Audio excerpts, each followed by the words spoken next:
క్రీస్తునందు ప్రియమైన సహోదరి సహోదరులారా, యేసుక్రీస్తులో వందనాలు తెలియపరుస్తున్నాను. ఈరోజు ఈ సందర్భంగా మీ మధ్యగా రావడానికి ప్రభు నాకు ఇచ్చిన సమయాన్ని బట్టి దేవునికి మహిమ కలుగును గాక. చాలా కాలం తర్వాత మళ్ళీ మీ మధ్యగా రావడానికి ప్రభు కృప ఇచ్చారు. ఒక సిరీస్గా మనం మరలా ఒక సబ్జెక్ట్ని ప్రారంభించబోతున్నాము.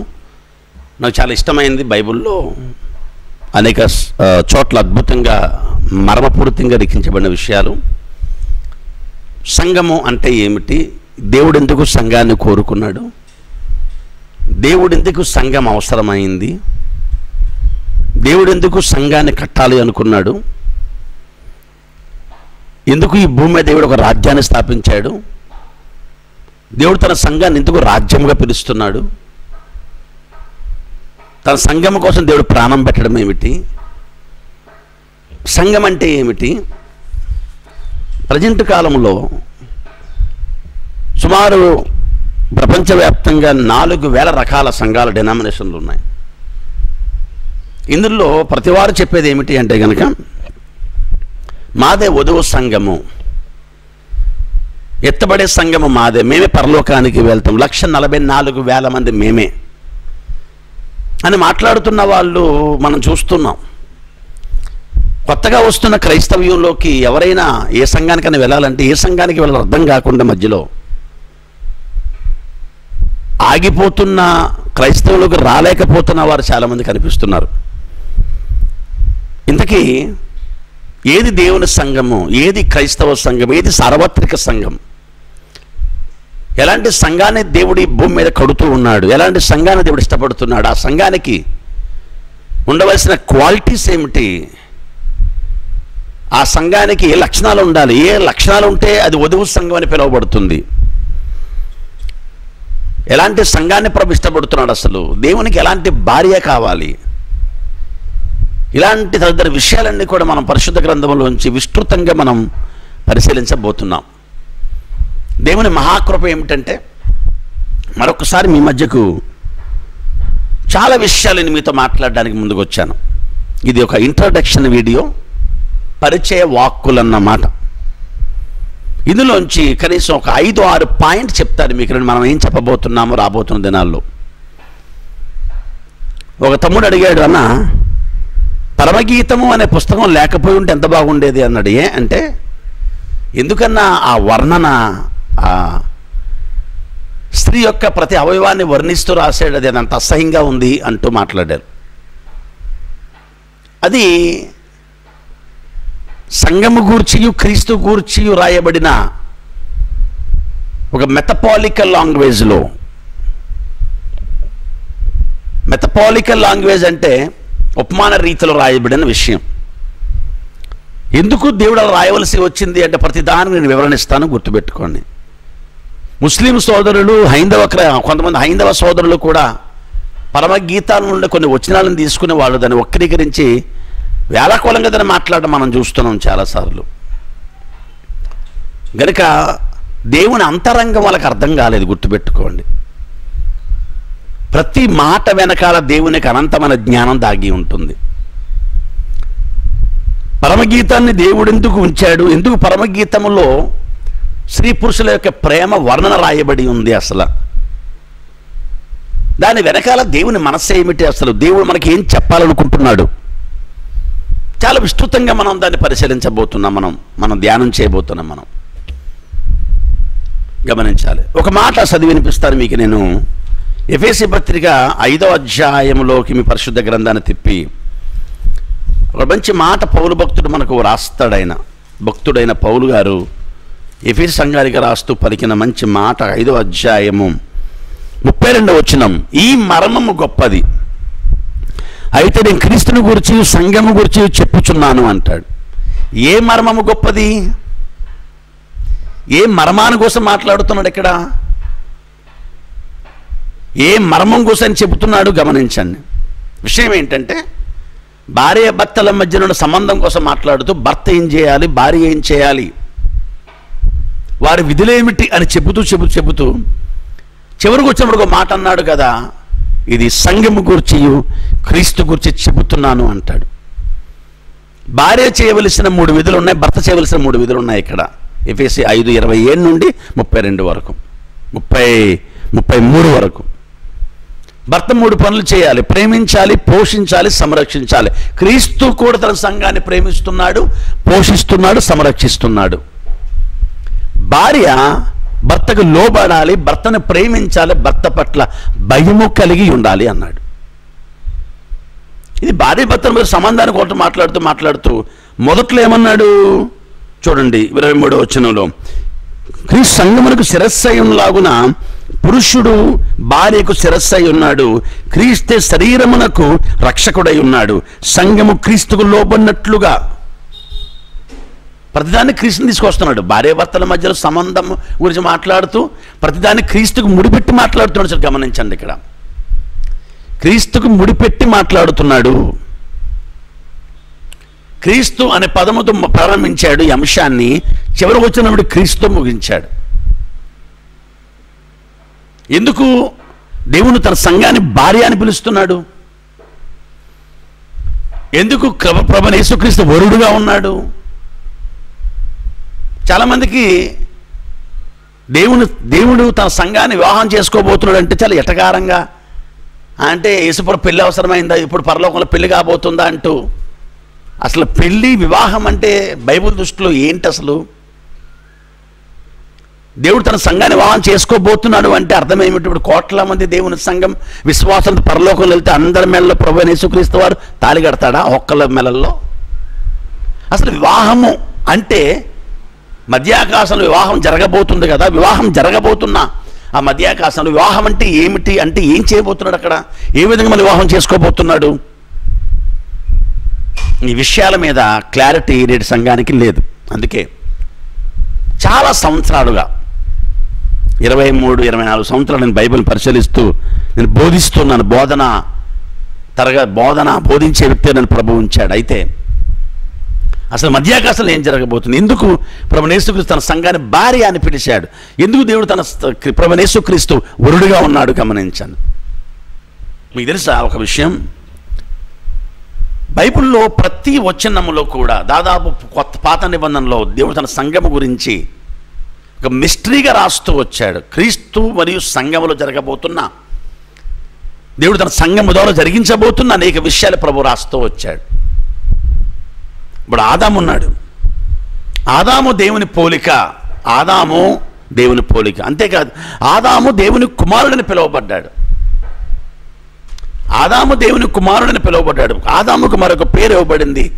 ఆదాము రాబోతున్న వానికి గుర్తై ఉండెను అన్నాడు. రాబోతున్నవారు ఎవరు? ప్రభు అయిన యేసుక్రీస్తు. యేసుక్రీస్తుకు ఆదాము గుర్తై ఉండెను అన్నాడు. గుర్తై ఉండెను. ఏ విధంగా ఆదాము గుర్తై ఉన్నాడు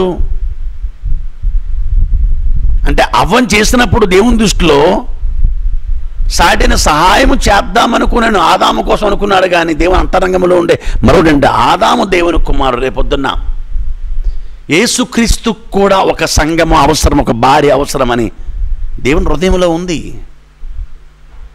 అవ్వ దేవుని సంఘన సాదృశ్యంగా ఉంది, ఆదాము ప్రభువైన యేసుక్రీస్తు సాదృశ్యంగా ఉన్నాడు. యేసుక్రీస్తు బాగా గమనించండి, ఆదాము క్రీస్తుకు ముంగుర్తుగా ఉన్నాడు. ఆదాము యేసుక్రీస్తు ముంగుర్తుగా ఉన్నాడు. ఏదేను తోట వేసి ఆదామును అందులో ఉంచాడు దేవుడు, అవ్వను చేయకముందు. బైబిల్ అంటున్న మనకి, అతడు కావలి కాయడు సేద్యము చేశాను అనే మాట చూస్తాం. కావలి కాయడానికి, సేద్యము చేయడానికి ఆదాము అందులో ఉండెను అనే మాట చూస్తాం. యేసుక్రీస్తు కూడా కావలి కాశాడు, సేద్యం చేశాడు. తన సంఘమునకు ఆయన రెక్కలతో వారిని కప్పుతున్నాడు. 2 దేవుని వాక్యమును ఆయన వెదజల్లుతూ ఆయన వ్యవసాయం చేశాడు. కొత్త నిబంధనలో 13వ అధ్యాయం మత్తయి సువార్తలు. ఆదాములు ఏం జరిగిందో క్రీస్తులో అన్ని జరుగుతూ వచ్చాయి. ఒక అతను అడిగాడు, ఆదామును దేవుడెందుకు నిద్రపుచ్చి అవ్వం చేయాలి, చక్కగా కూర్చోబెట్టి చేయొచ్చు కదా కావలసిన అమ్మాయినంటే. రాబోతున్న వానికి ఆదాము గుర్తు. మరి ఇక్కడ ఆదాములో ఏం జరుగుతుందో రేపు సంఘములో జరగబోతుంది, క్రీస్తులో అది జరగబోతుంది. ఆదామును దేవుడు నిద్రపుచ్చాడు, పక్కలో గాయం చేశాడు, ఎముకను తీశాడు, మాంసంతో పూడ్చివేశాడు. ఆ ఎముకతో ఒక స్త్రీని నిర్మించి తీసుకువచ్చాడు. నారీ అని పిలువబడింది ఆమె. ఎగ్జాక్ట్లీ సేమ్ సంఘటన సిలువలో జరిగింది చూడండి. యేసు పక్కలో కూడా గాయమైంది. యేసు పక్కలో గాయమైంది. ఆదాం పక్కలో గాయమైంది. ఆదాము నిద్రపోతే అవ్వ జన్మించింది. క్రీస్తు మరణిస్తే సంఘం జన్మించింది. మళ్ళా చెబుతున్నాను, ఆదాము నిద్రపోతే సంఘం పుట్టింది. ఆదాము నిద్రపోతే అవ్వ పుట్టింది. క్రీస్తు మరణిస్తే సంఘం పుట్టింది. ఆదాము నిద్ర క్రీస్తు మరణానికి సంకేతం. అందుకే కొత్త నిబంధనలు అంటాడు కదా, ఆదాము నిద్ర అంటే కొత్త నిబంధన మరణములకు సాదృశ్యం. లాజరు గురించి మాట్లాడితే ప్రభువైన యేసుక్రీస్తు వారు ఆదాము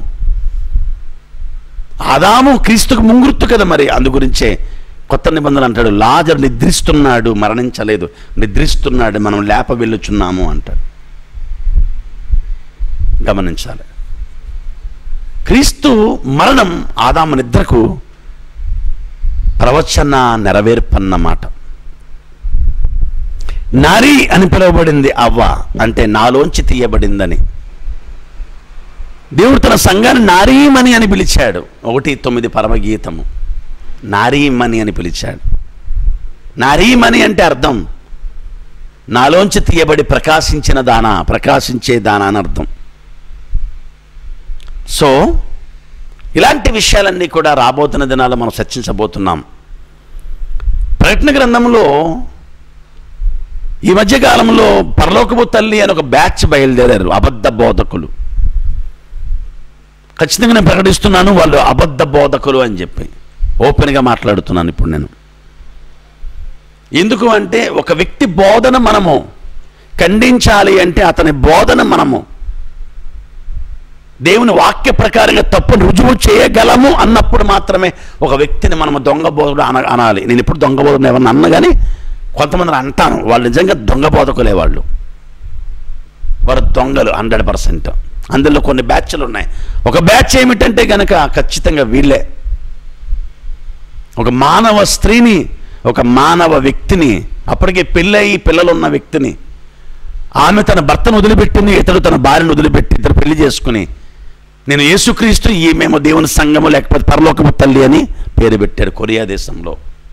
100% మరలా చెబుతూ ప్రకటిస్తున్నాను బహిరంగంగా, వారు దొంగ బోధకులు. దేవుని సంఘానికి కలవరపరచడానికి వచ్చిన తోడేళ్ళు వాళ్ళు. సో ఎక్కడైనా మనం ప్రూవ్ చేయొచ్చు వాళ్ళది అబద్ధం అని చెప్పేసి, ఖచ్చితంగా మనం ప్రూవ్ చేయగలం. బాగా గమనించండి. అయితే ప్రకటన గ్రంథంలో 21వ అధ్యాయం చూపిస్తారు వీళ్ళు. 21వ అధ్యాయం చూపిస్తూ ఒక మాట పలుకుతారు అక్కడ. ఏమంటారు మీరు కూడా చూద్దాం రండి. 21వ అధ్యాయం 9వ వచనంలో 2వ లైన్లో చదువుతున్నాను ఇక్కడ. పెళ్లి కుమార్తెను అనగా గొర్రెపిల్ల భార్యని చూపిస్తాను నాతో చెప్పి పర్వతము తీసుకుపోయి యెరూషలేమును పరిశుద్ధ పట్టణము దేవుని మహిమ గలదై పరలోకమందున దేవుని ఎదుట దిగొచ్చి నాకు చూపాను అన్నాడు. యోహాను గారికి ఈ దూత చూపిస్తాన్నాడు, దేవుని గొర్రెపిల్ల భార్యని చూపిస్తాను రా అన్నాడు. ఇక ఆశ్చర్యపోయాడు. దేవుని సంఘం అంటే దేవుని గొర్రెపిల్ల భార్య ఎలా ఉంటుందో చూద్దామని ఆశగా వెళ్తే యెరూషలేము అనే పట్టణాన్ని, పైన దిగి వస్తున్న పట్టణాన్ని చూపించాడు. అందుకే వీళ్ళేమంటారంటే, ఇదిగో యెరూషలేము అనే పట్టణమే దేవుని భార్య గనక ప్రజెంటు జంగిల్సా ఈమెయే ఆ పట్టణం, ఈమెయే ఆ పరలోకం. అంటే మనం అడిగే ప్రశ్నలకి వాళ్ళకి తలక్కడ పెట్టుకోవాలని తెలియదు అసలు. అంటే అంత బాధ కలుగుతుందంటే, రక్తమిచ్చి కొనుక్కున్న దేవుని సంఘాన్ని ఒక స్త్రీగా పోలుస్తున్నారు వీళ్ళు. అది కూడా ఎక్కడో దక్షిణ కొరియాలో పుట్టిన ఒక స్త్రీకి ఈ వాక్యాన్ని వర్ణింపజేస్తున్నారు. అక్కడ బాధ కలిగే మాట మాట్లాడాల్సి వస్తుంది. ఈ యెరూషలేము పట్టణాన్ని కొన్ని వర్ణించాడు అక్కడ. ఓకేనా, వర్ణించాడు. దాని యందు వెలుగు వెలుగు దగదగ మరియు సూర్యకాంతం వంటి అమూల్య రత్నమును పోలి ఉన్నది. ఆ పట్టణములో ఒక వెలుగు ఉందట. ఆ వెలుగు ఒక దగదగ మెరిసిపోయే వజ్రములాగా ఉందట. ఎక్కడుంది దేవుడి మొహంలో? చూపించమనండి.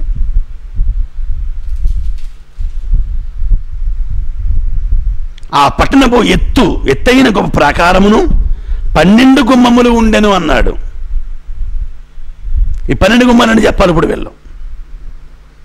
12 గుమ్మాలు. ఆ గుమ్మాలతో 12 దేవదూతలు ఉన్నారు.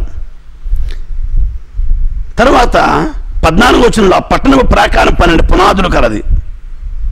12 పునాదులు కలది. 12 గుమ్మములు కలది. గుర్తుపెట్టుకోండి. 12 గుమ్మములు, 12 పునాదులు, ఎత్తైన ప్రాకారములు కలిగి ఉన్నది ఇది. ఈ పట్టణం చూపించి ఇదిగో దేవుని భార్య అంటాడేంటి? మరి యోహాను గారు అడగాలి కదా, నువ్వు భార్యను చూపిస్తానన్నావు, పట్టణం చూపిస్తున్నావు ఏంటి? గొర్రెపిల్ల భార్య ఏది అని అడగాలి కదా. ఎందుకు అడగలేదు చెప్పండి ఒకసారి. దేవుడు తన సంఘమును కొన్నిటితో పోల్చాడు. ఆయన సంగమాన్ని ఇలా ఉండాలి అంటూ కొన్నిటిని చూపించి ఆయన కొన్ని వర్ణన చేశాడు. ఆయన ప్రతిదాన్ని అలా వర్ణన చేసుకుంటూ వెళ్తే గనక పరమగీతములో 1:9-10 వచనాల్లో మనం చూస్తే అంటాడు, నా ప్రియురాలా